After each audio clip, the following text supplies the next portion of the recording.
In the year 812 AD, a royal family called the Vlastimirović founded the first Serbian state. This state consisted of many other Slavic states, such as Travunia, Sakumlja, Raška, and Duklja, which all together formed the Principality of Serbia. Later on, after many struggles to maintain stability inside the state and stay independent from the Byzantine influence, in the time of the Third Crusade, a descendant of the Vlastimirović dynasty called Prince Vukan, the Grand Prince of Serbia, used the opportunities of invading provinces around Duklja and Raška, ruled by the Byzantine Empire, while the emperor was busy fighting with the Saracens in the east. Grand Prince Vukan ruled from 1091 up until his death in 1112. He invaded and fought the Byzantine army a couple of times, for the first time in the year 1091 in the province of Durazzo, south of Duklja, and in 1106 he invaded willingly to gain the reputation he lost after the battle in Durazzo in 1094, after he offered peace to Emperor Alexios I Komnenos. Vukan died in 1112, leaving all of Serbia under the Byzantine influence until the Byzantine Civil War in the year 1212 AD, when another royal family called the Nemanjić dynasty took power in Duklja, marking the end of the Vlastimirović and the beginning of the new imperial era of Serbia.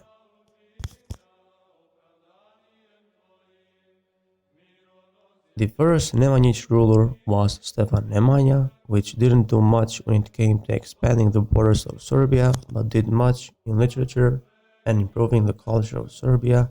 and the Serbs, and maintained a healthy rule for a couple of decades.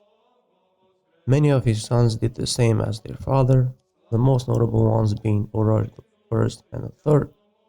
but the most famous one and the founder of the Empire of Serbia was Stefan Dushan, who spent his teenagehood in Constantinople studying military strategies and different politics. After leaving to Serbia, Dushan, a young prince with many aspirations and plans, did his first battle in 1329 by defeating the rebellion of the Ban of Bosnia, who later on in 1330 defeated the Emperor of Bulgars in the Battle of Elburz by putting an end to the 600 years war with the Bulgarians. After Dushan was victorious in Elburz,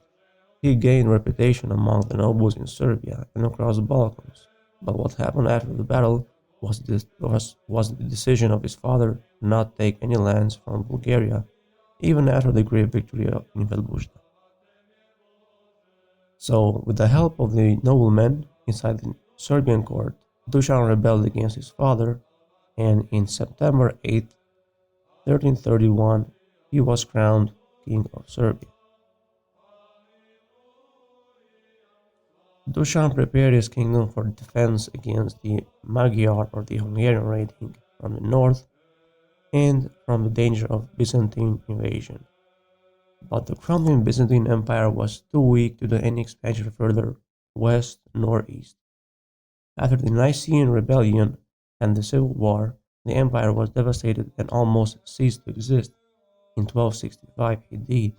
but regained important city ports like Thessaloniki and Constantinople. Seeing the opportunity to join the civil war in Byzantium and the weak and poorly maintained Byzantine army, Dushan started his expansion in 1342 by expanding south of Serbia and by reaching important cities such as Skopje and Albanopolis, which made him king of Serbia and Albania in the year 1344, and eventually vassalized the Tsardom of Tarnovo and Vidin during his reign, and in April 1346 he gathered all the powerful religious leaders, the Archbishop of Mount Athos and the Patriarchate of Ohrid, and was crowned emperor and autocrat of the Serbs, Greeks, Bulgarians, and Albanians in Skopje, one of the capitals of Bulgaria. Dushan conquered Epirus and Thessaly in 1348, where he put his half-brother Simeon Uroš as the governor of these provinces. Dushan also fought with an Aydin Turkic contingency in 1344, a contingency sent by the Byzantine Empire, where he was defeated for the first time after many years of victories. But this didn't stop Dushan from conquering Macedonia. Dushan died in 1355 in a premature death, leaving his throne to many pretenders, which resulted in the fragmentation of Serbia and the end of the empire in 1371. After the Nemanjic dynasty, Serbia became a kingdom and was in great danger from the Ottoman invasion, where, in 1389, in the Battle of Kosovo, the Serbian army was defeated, which led to the further expansion of the Ottoman Empire in the Balkans. The medieval state of Serbia took its last breath in 1459 before it was annexed by the Ottoman Empire.